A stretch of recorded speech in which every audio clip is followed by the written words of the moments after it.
everyone. Thank you so much for being here today. This is the Digital Design Talks, and my name is Nida Fatima.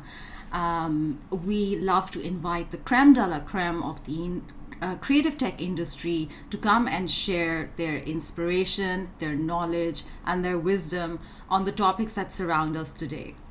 We have a very special guest. We have Simon Vieira from Agency in the Wild to talk to us about brand sprints, a process that he and his team have developed in order to talk about a brand and a progress of a brand and develop that brand. I'm very, very excited about getting deep into that process for you guys today. Before we jump into the talk, I have a little bit of an announcement. It has been an incredible year of pivoting and transitioning and finding new solutions. We at VFS, our entire team, is very thankful to everyone who has been watching these talks and contributing and being a part of our community. This is our last DD Talk for 2020, so it's our last episode with Simon, and we're very, very excited to feature him today. What we have for everybody is the Digital Design Conference. So we have set up a 3-day creative tech conference where we will be featuring talks on motion graphics, interactive design, and emerging technologies. We have speakers that include, our speakers are incredible. We have Jorge Canado, creative director of Ordinary Folk. We have Charla Pereira from HoloLens, Microsoft, who will be talking about her 3D experience in augmented reality. And then, of course, very importantly, we have Simon Vieira presenting at DDC as well, alongside his co-founder, Stuart Amos.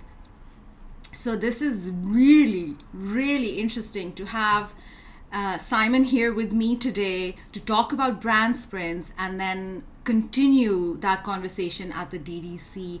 Everybody is invited. So all of you are invited to the DDC. Please go ahead and check out the link in the chat. We will be sharing more information, but we do have an Eventbrite link that we do want you to sign up on and reserve your tickets. So now let's get to the main meat of this talk, which is having Simon here. Hi, Simon. Anita, thanks for having me. It is a huge honor for all of us on behalf of my team here at VFS to have you, because you have, you're a true legend, Simon, for all of us, because not only are you just an incredible designer, you've also come up with new design systems and processes that are now, I think, very important to share with our audience, especially just because how they integrate and work so well with what's happening around us today, which is transitions and remote working, and it's just all the rules that we knew up till now are not working anymore. So I'm really, really excited to talk to you about that. Simon has 12 years in leadership. He's worked on several brands that include Apple and Disney, EA, Microsoft, Lego. The list goes on. He's worked on with big corporations as well as startups. So Simon, talk to me, Nina. I want to talk about brand sprints because I read a lot of your articles on Medium, and brand sprints is one of them. So let's start. Why do we even need? What are brand sprints, and why do we need them? Perfect. Well, first of all, thank you for having me. I'm pretty excited to be here and share my experience and what brand sprints are with you and your audience and with everybody at VFS. So to answer your question, brand sprints it's a response that we created uh, to basically take what traditional branding does, which is beautiful work and impactful work, but at speed. And one of the biggest problems we're solving with brand sprints is that traditional branding is really slow. And like you mentioned, the world is changing, is a brand new world out there. And brand sprints focus on that, on taking traditional branding, which is pretty slow, and speeding it up for the new world. And one quick thing that I want to mention before we move towards more detail is we're seeing massive change in the design industry right now, especially in product design, in processes, in technology, but branding has not caught up. So with brand sprints now, it's our response to bring branding to the conversation. And when we design products, when we design any digital marketing, with brand sprints now, it's much faster and easier to create a brand that has everything from strategy to design to growth into one unified process. Mm, amazing. And you have shared with me the layout of brand sprints on Miro.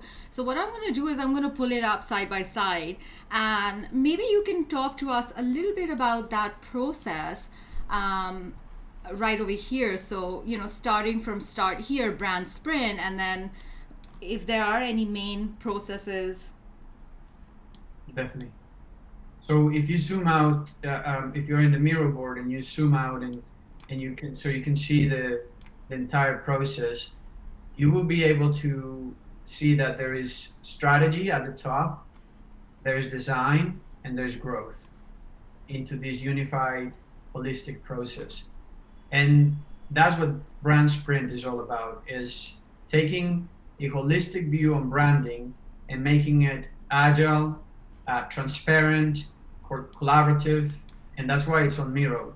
So what we did is we open sourced our process. We first laid it all out and tested with our clients. We've been testing this for a really long time.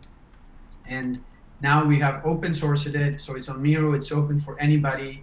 The Miro has 5 million members, and now it's open to all the 5 million members. And what we've been doing for the past 3 years is we've been taking that process, making it better, opening it to the community, getting their feedback. And every time we run it, every time somebody runs it, we get that feedback and make it better. Okay. All right. So, when you say make it better, like, do you go back in Miro and then tweak the steps and tweak the sort of like feedback and testing and so on? Um, You got it. yes. Yes. So what we did is we took some of the top frameworks out there that we believe are the best frameworks for branding, and we've laid them out in the strategy section, the design section, and the growth section. And we've run that with the clients. We open sourced it. So, but every time somebody is like, hey, what about if you put, let's say, for example, the brand pyramid in the strategy section, that will work better. Or let's say, for example, a recent feedback we got is that the brand canvas and the customer canvas is quite confusing. So we tweak that. And that's the kind of process that we go through. And for us, that's the future of branding. It's this collaborative, open source process that allows people to create brands at speed. Now, when you say collaborative, I'm imagining you're collaborating with, a corporation or a company. Do you ever find that, oftentimes I think it's also timing when you get that feedback, and also varying feedback. How does brand sprints work in scenarios of late feedback, or not timed feedback, or varying feedback from team leaders? So that's a really good question. And one of the problems we identify with traditional branding, and we, Stu and myself, we come from tech. Um, I worked at Electronic Arts for many years, and I've created Facebook games for many years prior to that. And what we found is that the the way tech works is you have a time period that is time boxed, and usually that's called a sprint. And in that time box, you produce something, and then you ship it to your customers, and then you move into those sprints.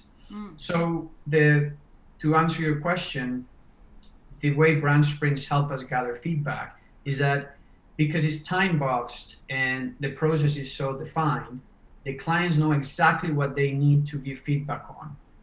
So I'll give you an example. On week 1, it's all about research. So when we meet with them in that first week to show them the research, we gather their feedback. And like I said, it's collaborative. So we're showing them and collaborating with them as we're showing with the client, as we show them the research. They're giving us what they like, what they don't like. And then we take it, we evolve it on the next sprint. And by the next sprint, we have implemented their feedback, and when we move on towards the next one and the next one and so on. And eventually what we found out is that, and we say this at the studio all the time, is that time is your best editor. And that for us is the essence of brand sprint, is time box periods of time where you do what you need to do, collect feedback, and then move to the next one, like a train. Stops at a station, opens the doors, collects feedback, closes the doors, and then goes to the next station, and so on, like that. Wow, I love that.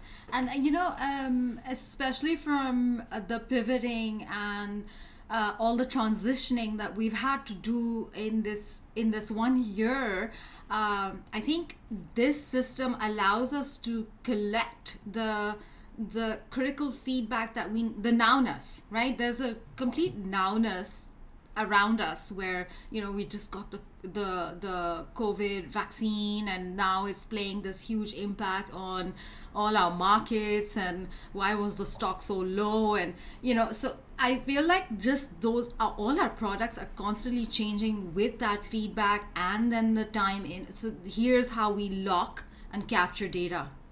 That's Lock. right. Yeah, I love it. And then also, I think, could you talk a little bit about user testing being an evaluation round? Definitely. So just before we go into user testing, one thing just to complement what you're saying right now is that traditional branding, one of the biggest problems as well is that, say for example, you will get, as an agency, you will get the feedback from the client. And then for 3 months, you will be working on something, or for 2 months, and then all of a sudden you go and have a meeting with the client, and then you show them your beautiful work. And we call that the ta-da moment, right? It's like, ta-da, here it is, what we've been working on for 2 months. And the client is like, what is that? That's not what I had in mind. But it's already been 2 months, right? So the idea behind brand sprints is to make shorter periods of time with way more feedback and collaboration, so you can pivot, like you mentioned, faster. And I'm sure you've had to do that during these COVID times with your DD talks and all of this, where it's matter of weeks or almost like days where you have to constantly start getting feedback from doing it live, like right now, for example. Yeah, and absolutely, it's been all about feedback. Yes. Apply all those measurable tools that are going to now improve the system, then run it, then get feedback. And the one amazing thing about VFS is that it took us 3 days to pivot and transition online with all our classes. We used Teradici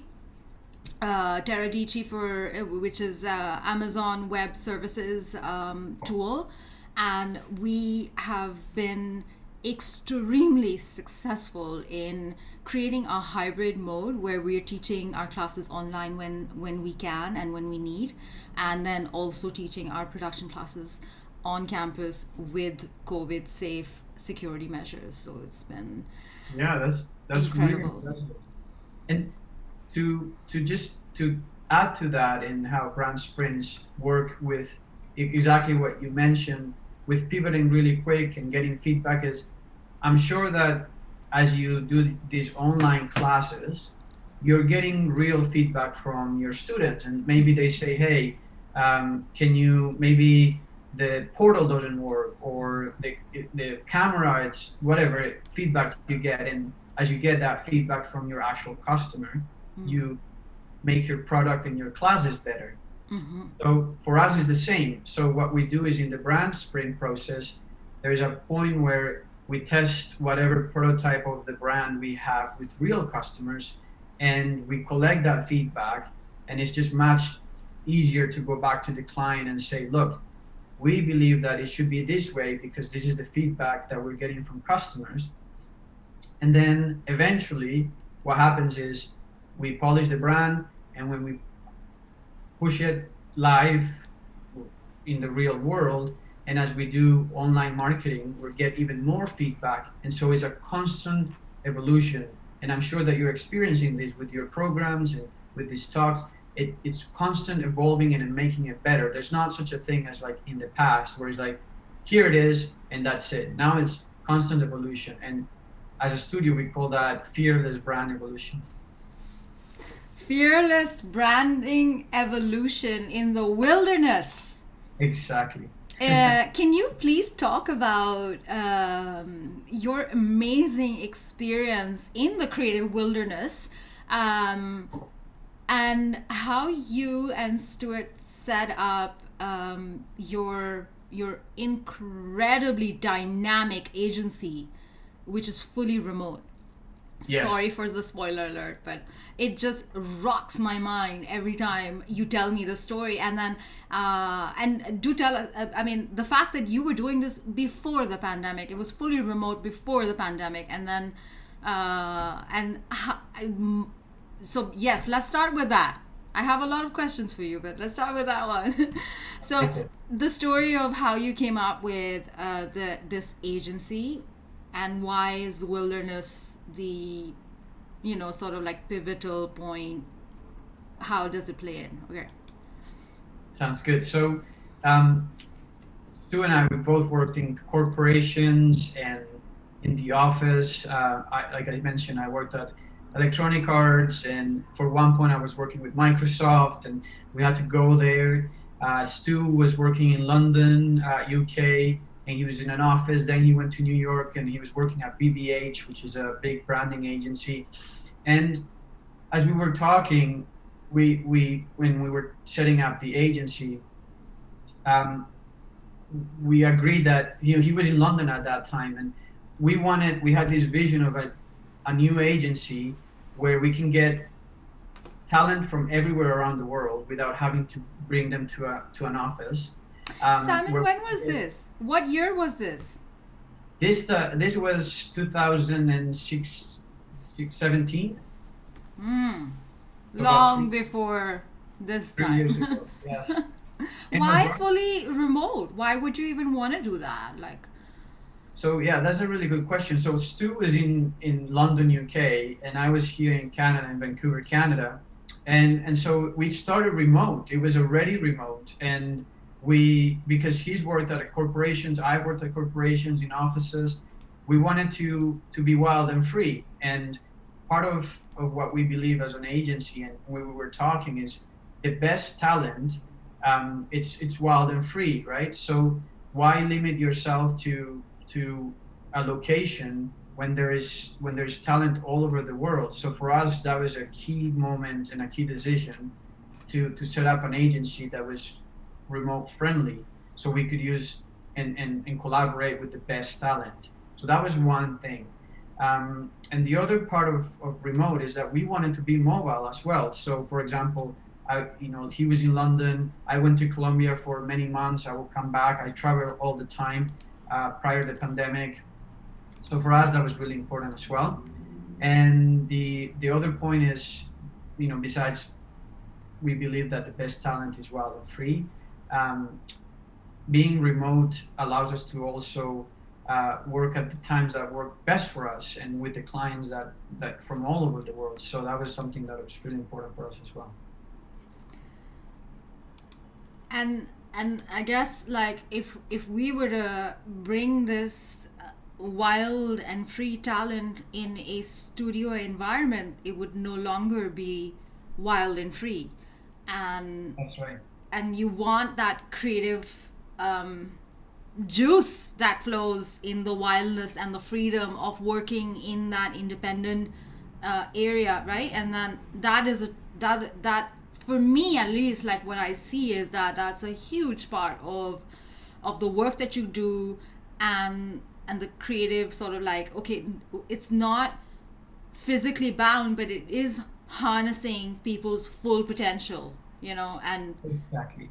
beautiful. Just I think um, you know it took us this long to realize that creative agencies, creative people, um, may not, some work really well in studio environments, and then some need a different environment. And then how can we churn out or create a scenario in which we can maximize everybody's creative potential. Exactly. um, Beautiful. I mean, I think a lot of us already know is that companies like Twitter, companies like, I believe, some amount of employees in Facebook are going to continue working remotely even after the pandemic, right? So I heard Twitter has a huge amount of people, Yes. Facebook, Google has a huge amount of people, and then all these other tech companies. Now we're finding um, the new normal to be a better normal, Well, maybe in these ways. absolutely. Here's a funny quick story. So Stu and I, we've known. So we went to VFS actually. We were grads from VFS, and we met about 13 years ago, maybe 14. I can't even remember anymore. But we've been talking remotely for a really long time, and collaborating remotely, and started an agency remotely. And last 2 months ago, in August, or yeah, September, actually I met Stu face to face for the first time because he moved to an island here in Canada called what's Hornby. Hornby Island. Yeah. So he That moved to is, Hornby so Island. you met him. So you've been working. That is very interesting. So like just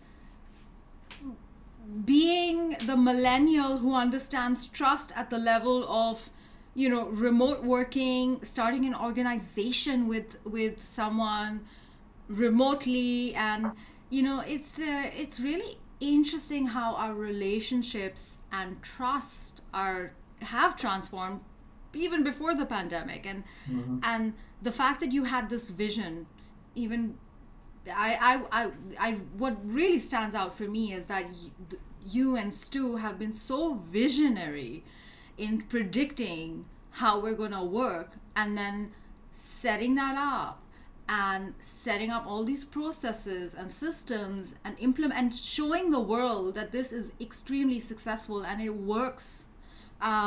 That's where I'm just like, okay, these guys know how to predict the future, and they have some tools and gadgets, maybe, I don't know. They're doing incredible work. Thanks. uh, yes, and this is so awesome.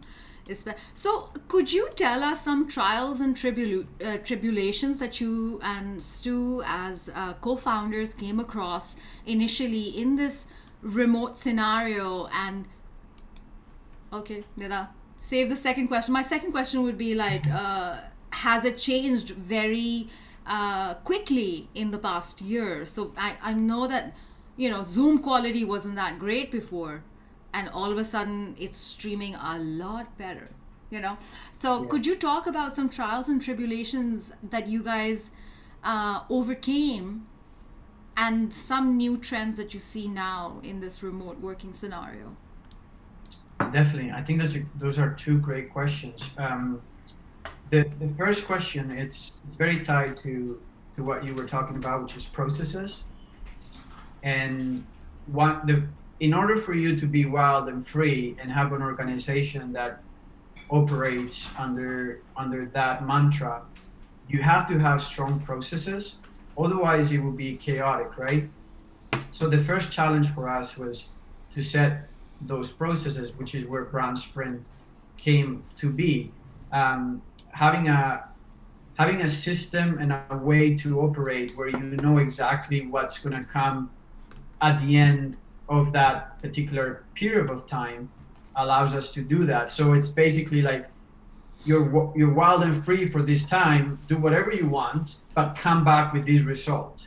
That for us was super important. So that was the first challenge for us, and that's where brand sprints evolved and how they evolved. The second, so that's processes. The second challenge we had was time zones.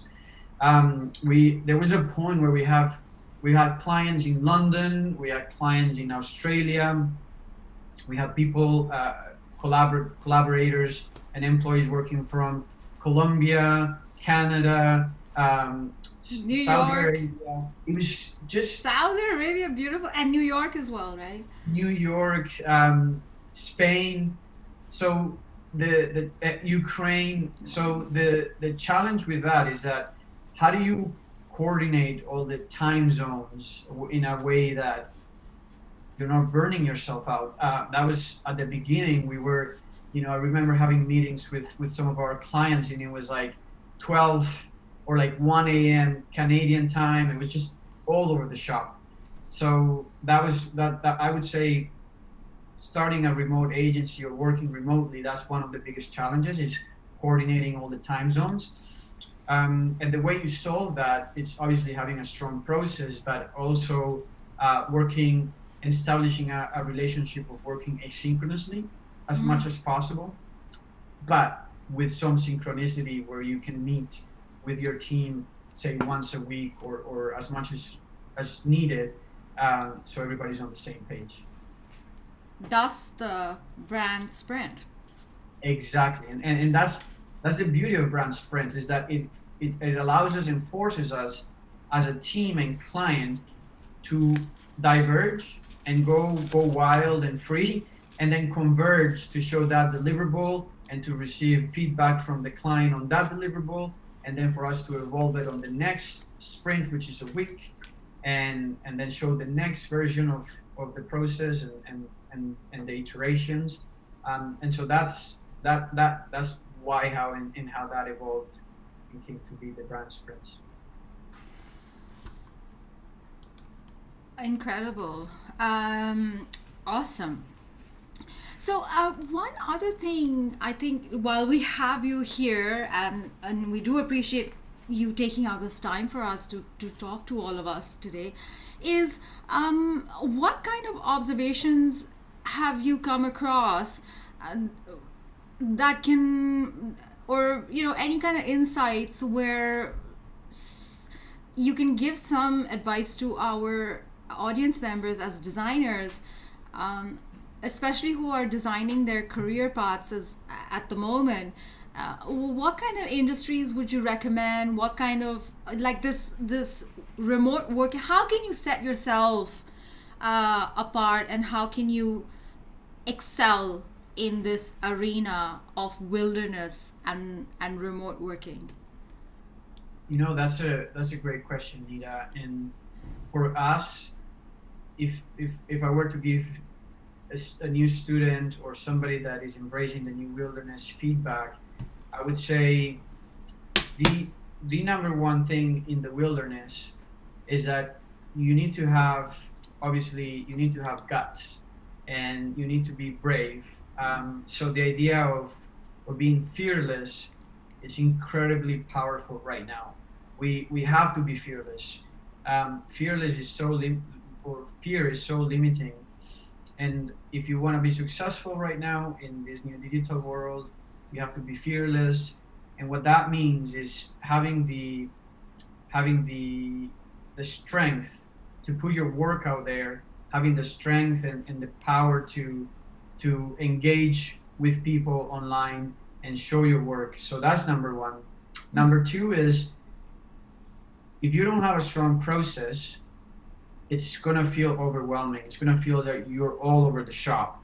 People are, Slack is ringing over here, emails are ringing over there, Facebook, you name it, right? So in this new digital wilderness, you have to have a strong process. You need to know how to build a tent, for example, if we were to be in the analogy of wilderness.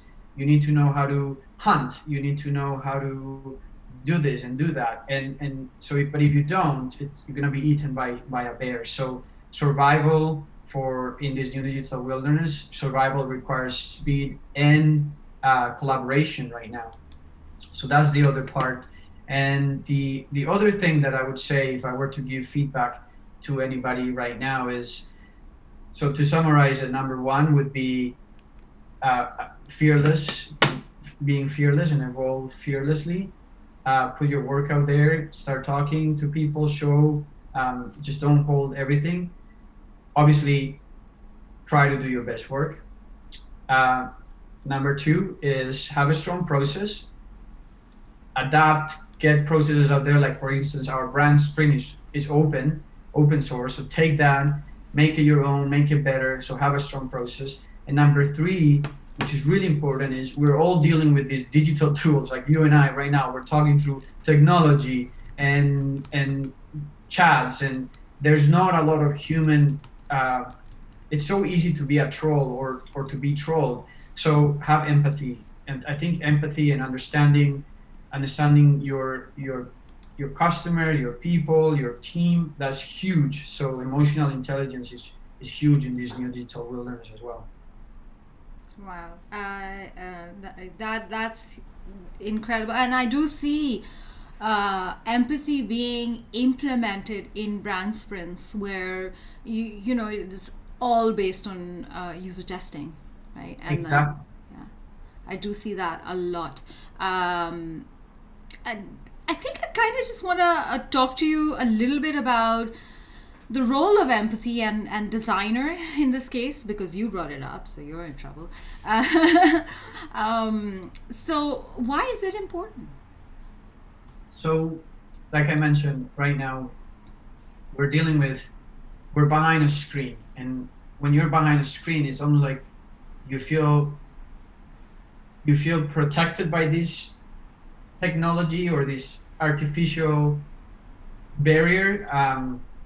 So it's so easy to be mean. It's so easy to be to not have empathy, really. So that's number one.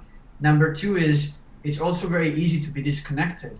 So if you're designing for from customers, if you're creating your own product, whatever it is, because there's this barrier now, it's so easy to be almost removed from it. And it's like, okay, here is a brand. Here, I'm gonna push it to the world. I don't care what you think, kind of thing, right? Without getting that feedback or talking to your customers. So it's just very easy now, and a lot of people are doing it and not having the empathy that is needed. First, to be kind to others. Second, to design your brands and your products with others, with people in mind, and getting that feedback and making your product better, really. So I think that's the importance of empathy. And ultimately, when you design with empathy, when you show your brand to your customers and you get that feedback, you are making your brands, you're making your products, you're making your designs better. So that's huge. It's so important right now.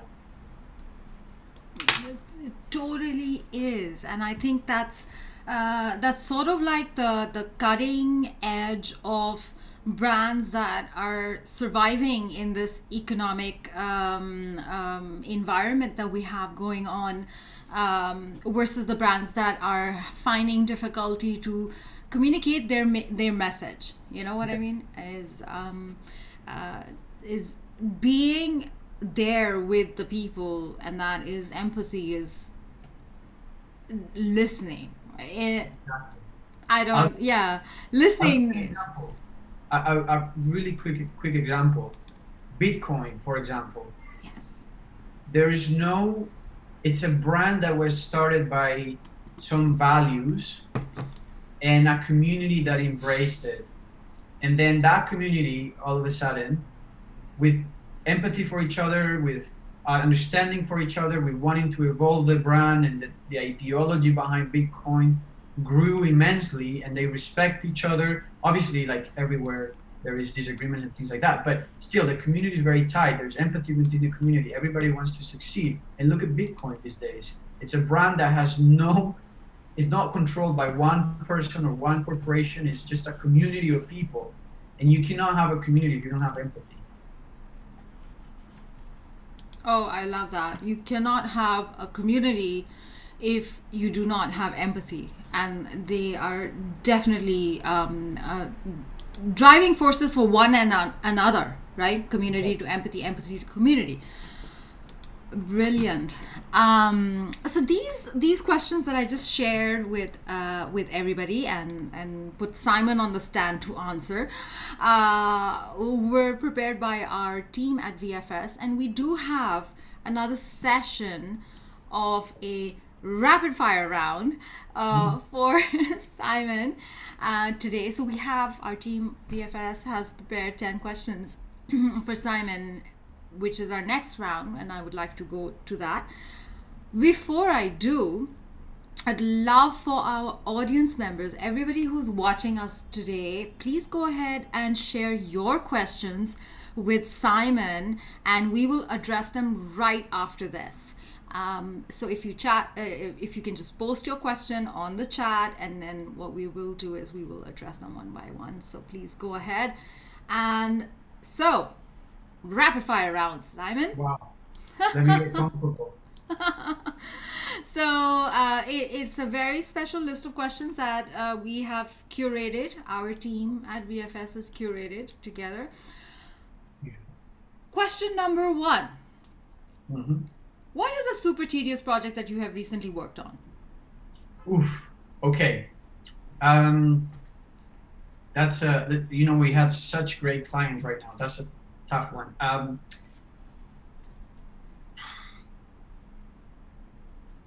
I mean, does it have to be industry related? Can I say plumbing? I was fixing something outside for like one of our sinks broke, and that was the most tedious work. I was crying going to Home Depot. Would that count?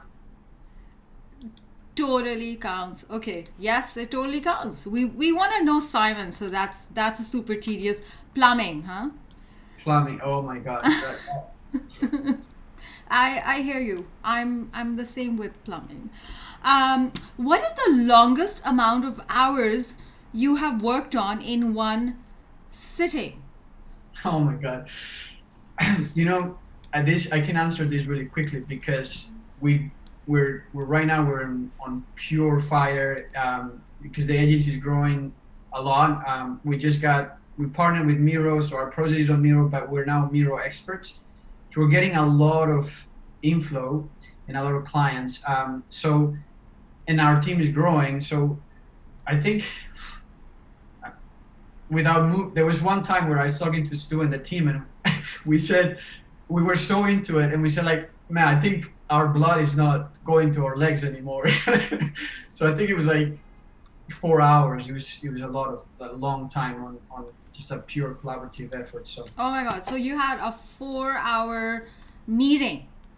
it was a 4-hour meeting. Well, it not per se a meeting like this. It was Collaborative because Miro working is on exactly Miro. is all about that.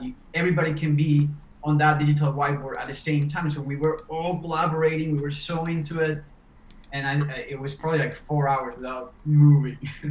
Yikes! That is yeah, and it's interesting because even for myself, like I'm sitting here working different projects, but body posture is the same. The light is the same, the sound is the same. So we do or we're so conditioned to having some sort of change constantly happening, and now that it's not, it's a bit tough. That's Yes. one of the things that I would say, like working, uh, being creative. Like I've always had that little bit of sort of like environments moving, changing, light, whatever that is. People, especially 100% people, and I really find that interesting that you guys are sitting there on Miro and then on that whiteboard and collaborating, and brilliant. Time goes so fast when you're having fun. But after that, now we have walks every day. Now that's mandatory. It's Stu likes to swim, so he goes for big swims. I go for walks with my wife because it's so important to move, It is. especially for us. Yep. All right, are you ready for your next question? Try it. Okay, what is a recent biggest change a client asked for during a project? Well, you see that this is the beauty of brand sprints, is that they know exactly what they're gonna get, and so that doesn't happen too much. And if it does, then it's easy for us to then say, okay, that's on a different project or on a different contract or on a different situation. But it has happened, and I think that we were working with a bank, and they wanted all these things, this 3D work, and then we showed it, and they're like, no, we don't want that. So that's the reason one that I can give you. It was a lot of, they wanted a lot of 3D. We didn't do 3D. Then they wanted 3D, and it just went like that for a bit. So, but that's the closest I can think about right now. But the beauty of They're brands, watching you right now, Simon. They're watching you. yes, we're working with a couple, so they don't know which one. Okay. But the beauty of brand sprints is that doesn't happen too much. I love that. That is a common problem that every Yeah. designer has. Every person working with a client, and you guys have solved it. So this is where, I just, apart from like 100 other reasons why I wanted to have you here, this is one of them, is Nice. to talk about your genius process. Thank you. All right. One word to describe design director.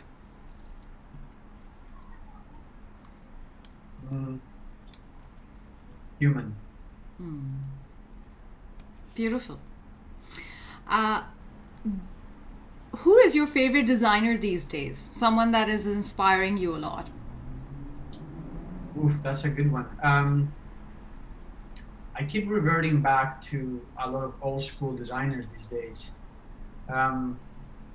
So is it okay if it's old school, or do you want contemporary? Absolutely. Absolutely.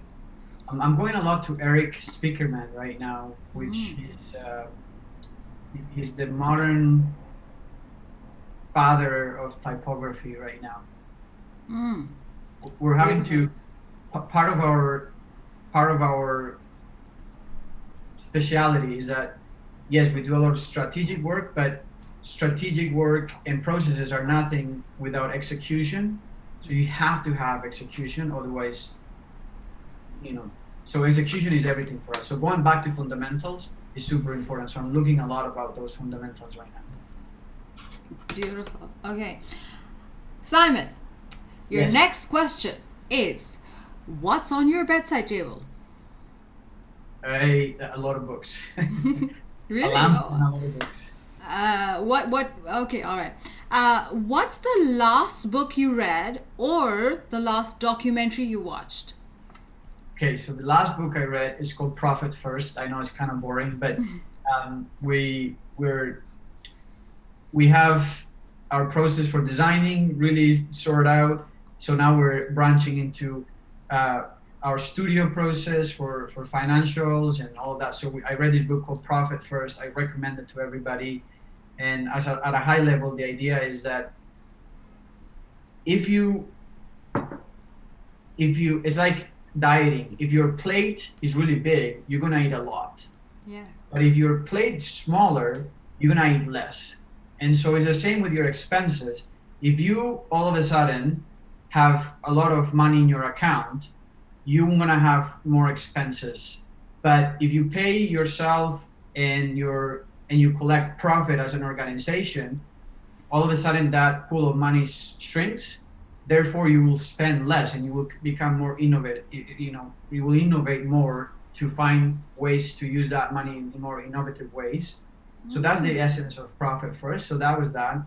And then in terms of documentary, I watched the social dilemma with our son, Jacob. He's 12 years old. And so we watched that. It was really good. What did you? And I watched it myself, and we talked about it recently on DD Talks, just a tad bit. What was your major takeaway from the documentary? I work in tech, and we all work in tech these days. So it's really we just need to be very conscious because it's designed to be addictive. And if we're not conscious, it's so easy to fall into it. So the biggest takeaway for me is just to be aware of our technology usage and how we share our time online. Absolutely. Just being aware of the amount of time that you're spending, where you're spending it. Love it. Simon, your second last question is, what's the worst trend right now? The worst trend? Could be anything. Fashion, politics, food. No, the worst trend right now is Trump. But maybe right now. But I think that problem has been solved for all of us. Yes, but still taking a bit too long. It is taking long, and unfortunately, it seems like I don't know enough, but seems like it will be dragged out. It won't end immediately. I feel like it will become smaller and smaller of an issue for all of us. Yes, and COVID is, oh my God, I can't take COVID right now.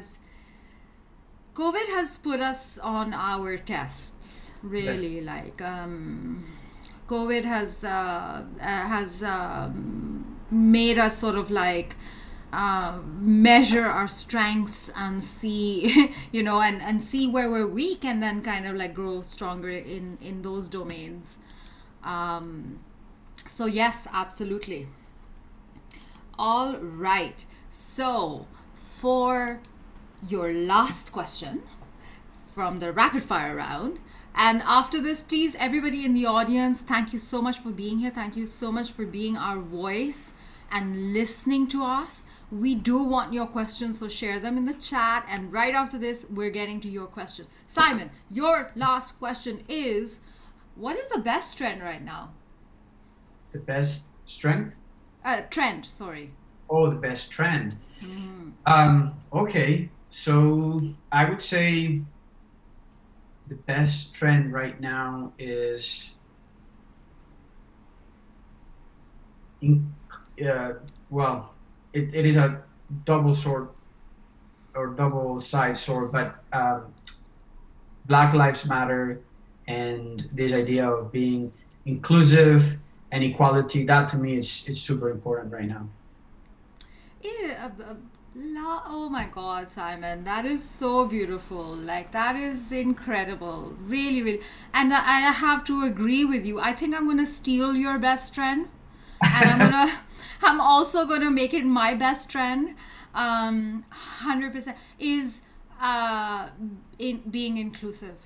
Inclusive, yeah. So, I come from a different country. I am immigrated to Canada. So it's just, we all bring this beautiful, different perception, different perspectives. So, and that's why we love Agency in the Wild, is because it's just people from everywhere around the world. And it is inclusive. Exactly.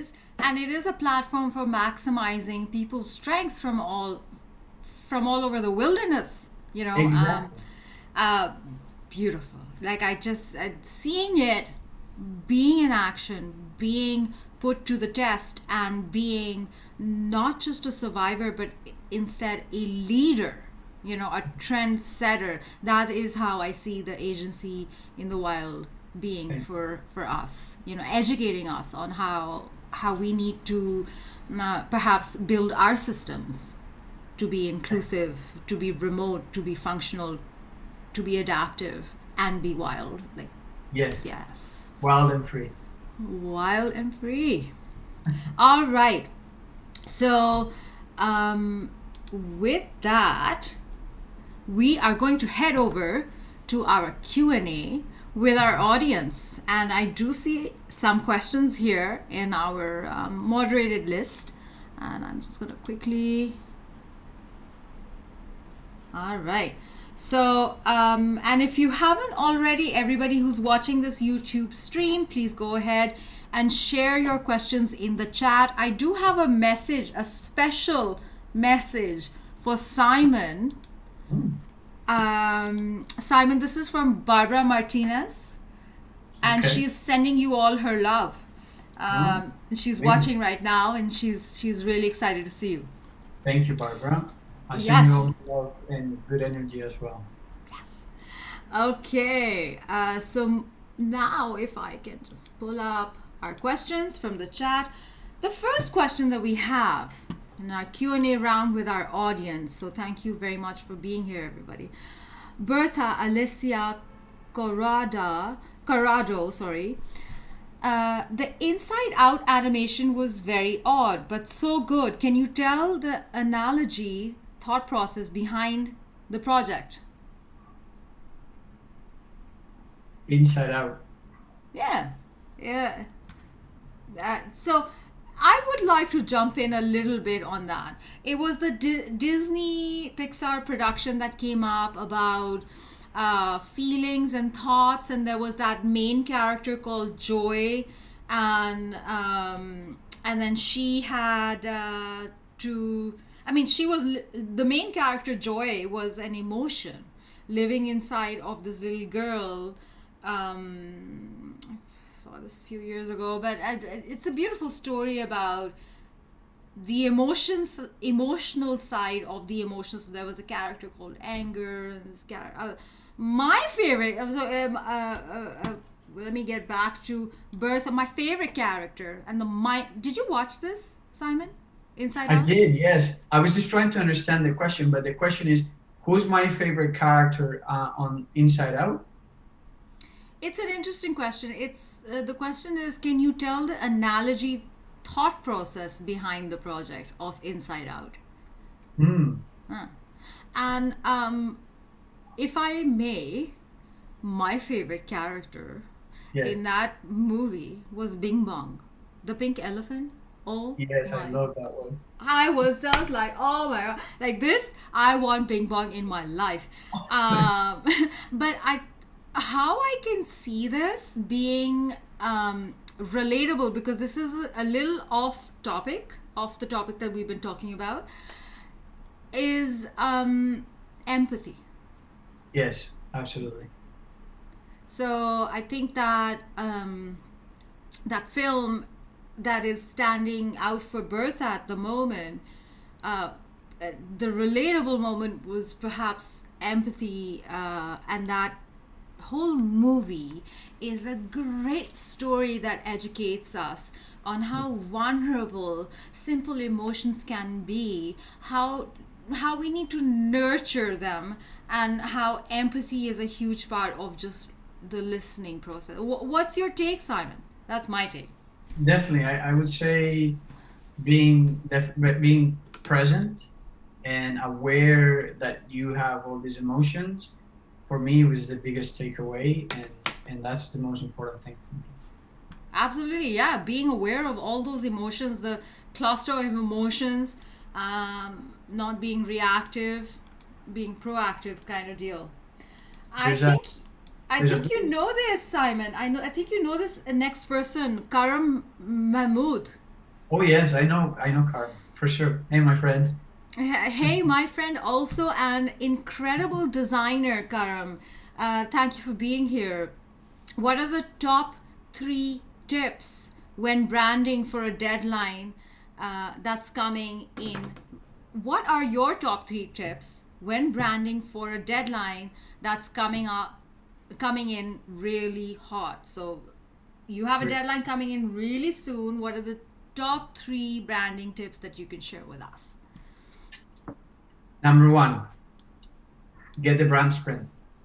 Um, get the brand sprint process, How? which if you don't have it, then at a high level, set time box your time. So for example, say you have 1 month to do this branding exercise, then work backwards. So in 1 month, you need to deliver a website and you need to deliver a brand, for example. Work backwards in weeks. That's my advice. So website, brand is the end. Then you need to code it in that last week. Prior week, you need to design it. Prior week, you need to wireframe it and create the content. Prior week, you need to strategize it. So that would be my top 3 things. If you don't have the brand sprint, get the brand sprint. If you don't have it, then work backwards to time box the times of those of that short deadline. And the reason why is it's Karam. This is the biggest insight I can give you. If you had 1 month to fill a swimming pool, you will go slow. Every day you go and then try to fill it up. But if you had 1 day and your life depended on it, you will find resourceful ways to fill it up. Maybe you will call somebody. Maybe you will call like a big truck, dump the water. And so it's the same analogy. Just get these buckets of time where you time box yourself to deliver that you need. And that's what brand sprints do. So if you don't have the brand sprint, then time box yourself. So last week you have to code it.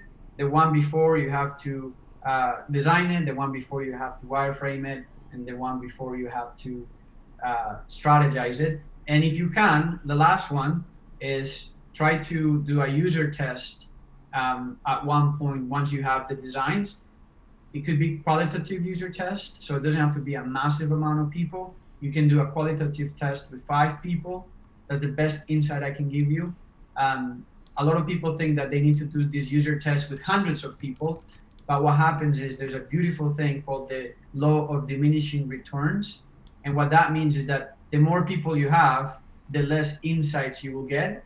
So 5 to 10 people is the max you need for a good qualitative user test. Oh, I love that. Is really inside I'm learning here for sure. And how do you curate these 5 people? So they need to be in your user target or persona or customer. And the way we do it is 2 ways.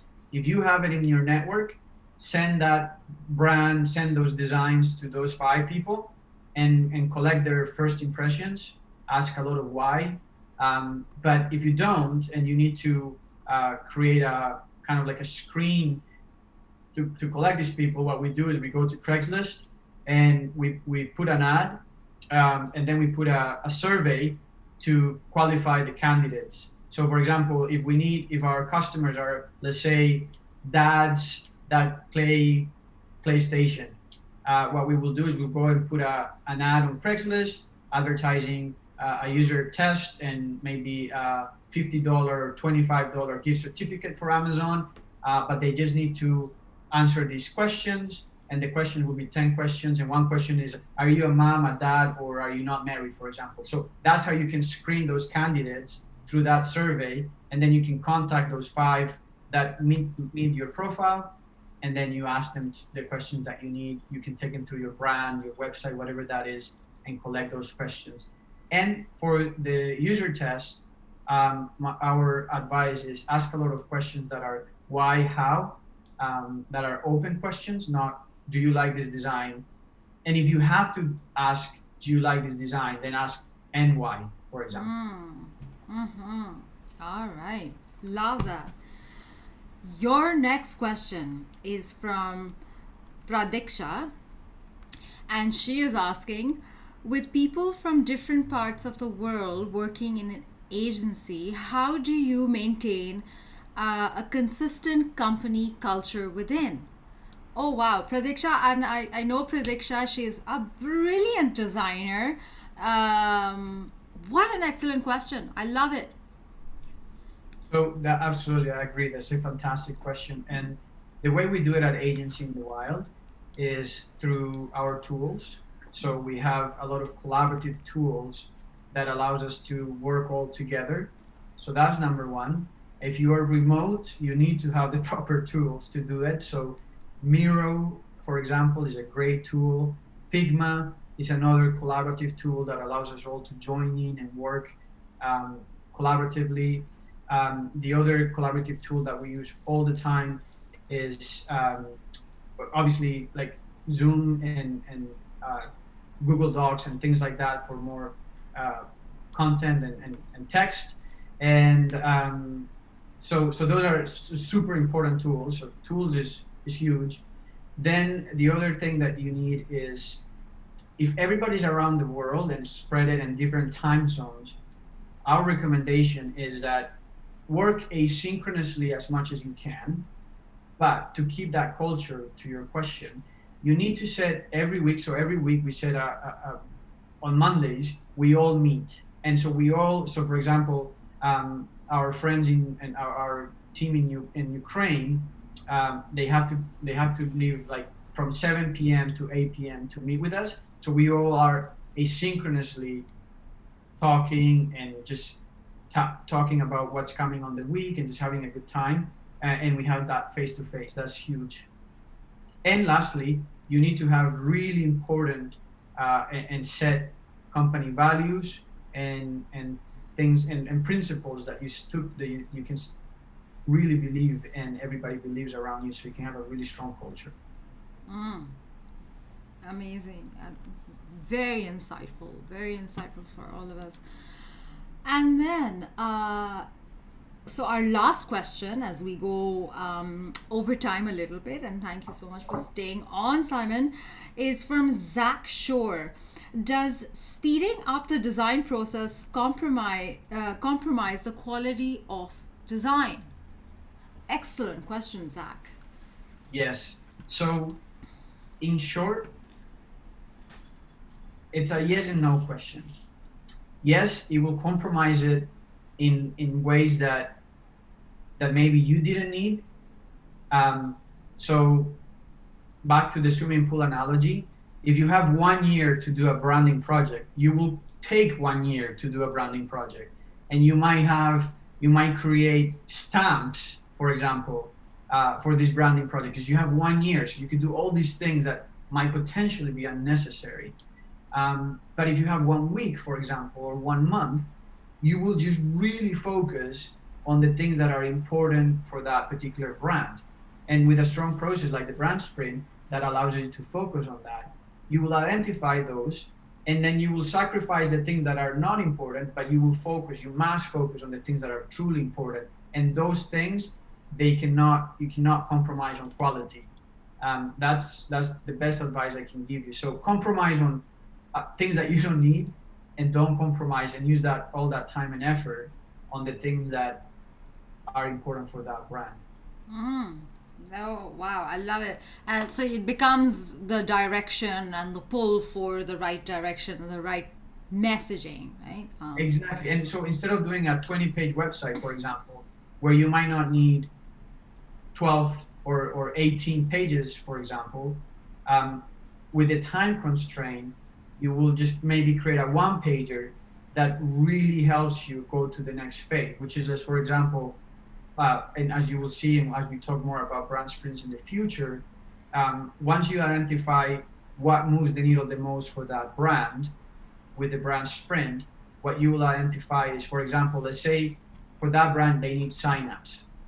So that moves the needle the most. So as a brand, as a new brand, how might we focus all our efforts to collect those signups? How might the brand looks and talks and speak to the customers in a way that they want to give you their email address and then you can, all of a sudden it's great because you can measure the impact of your branding process. Before it was like, here's a brand, it looks great, see you later. Now it's like, here's the brand with what you need the most, that is going to move the needle the most, and let's measure it to see if it actually works. And if it doesn't, then we need to evolve and figure out why it's not working, and then adapt and keep going like that forever.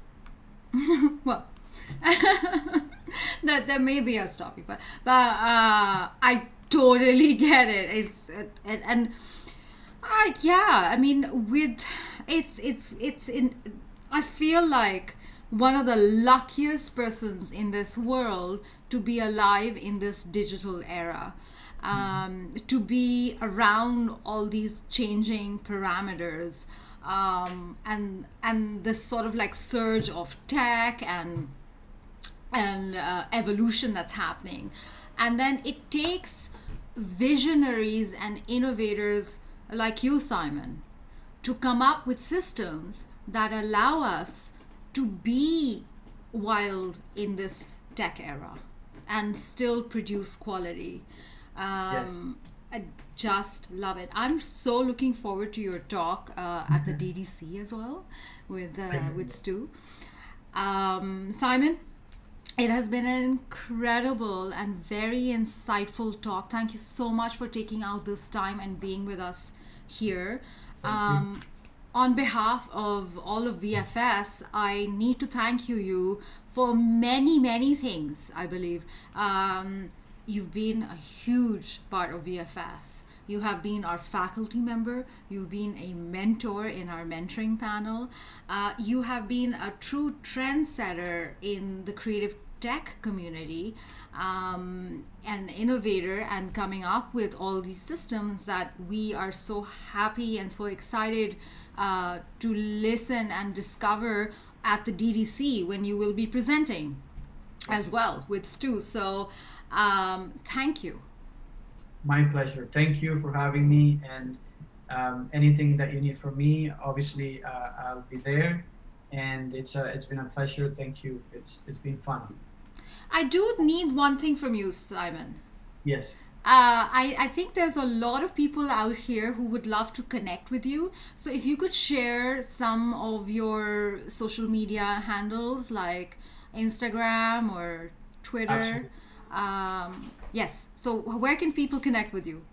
Okay, so I'm active on Medium. I have a lot of great articles about the brand sprint there. So if you just go at Simon Vieira on Medium, that's a great place to read a lot of these processes and theories that we have.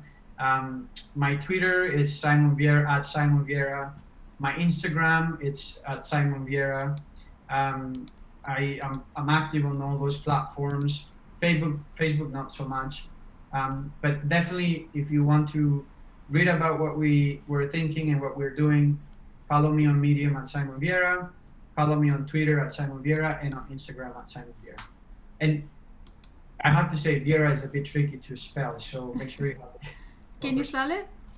Yes, so it's Vieira. Okay, Vieira. Perfect. Yes.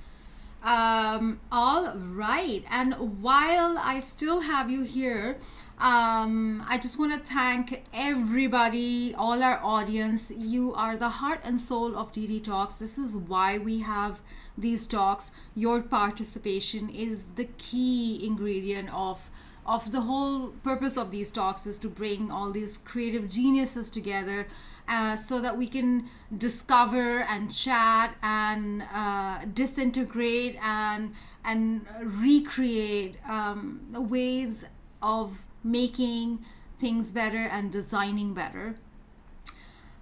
I want to take a moment to thank our very, very special team at VFS for making these talks possible. So they're our production team.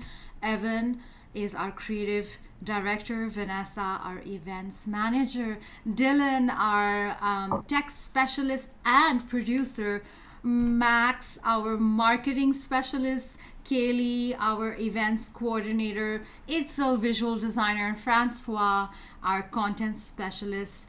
Without this team, we would not be able to put these talks together. So thank you very much, team. Thank you, our audience. You are a part of our community. We are really looking forward to seeing you next year for our DD Talks, and we really, really want you guys to be here. So I'm sharing the Eventbrite link right over here, so everybody just go ahead and check it out if you have the time. We do have more information coming up, and here's a little bit more information. December 1st to the 3rd, completely free. So do sign up and stay connected with all of us, and thank you very much for being here. Take care and design wild. Yes, and free. And free. Thank you very much, everyone. Thank you.